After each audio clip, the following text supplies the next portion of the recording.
გამარჯობა. მე ვარ ანკა ჩოჩია, არქიტექტორი. და Citizen-ის შემეცნებითი ვიდეო სერიების ფარგლებში დღეს ბეტონის საყალიბე სისტემებზე ვისაუბრებთ.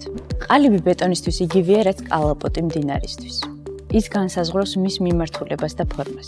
თანამედროვე საყალიბე სისტემები უზრუნველყოფს რკინა-ბეტონის კონსტრუქციების მაღალ ხარისხსა და გეომეტრიულ სიზუსტეს. რა არის ბეტონის ყალიბი? ის ერთგვარი ჩარჩოა, რომელიც ბეტონს სასურველ ფორმაში, ასე ვთქვათ, კეტავს.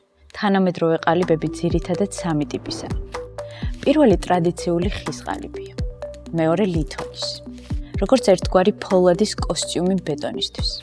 და მესამე პლასტიკის ყალიბი. მსუბუქი და მეტად მოქნილი. მაგრამ იმდენად განვითარდა და დაიხვეწა ეს სფერო, რომ შენობის ნებისმიერი ფორმის მისაღებად, მათ შორის მომრგვალებული სფეროებისთვისაც კი შეგვიძლია შესაბამისი ყალიბის მოძიება და გამოყენება. ასეთი შემთხვევებისთვის არსებობს ქსოვილის ყალიბები. და ბოლოს, იმაზე თუ გიფიქრიეთ, როგორ ააშენეს რომში პანთეონის გუმბათი. სწორად მიხვდით, სპეციალური ხის ყალიბის მეშვეობით.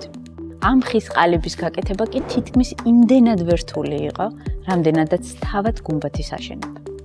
იმედია ბეტონის ყალიბებსაც ამიერიდან სხვა თვალით შეხედავთ. შეხვედრამდე.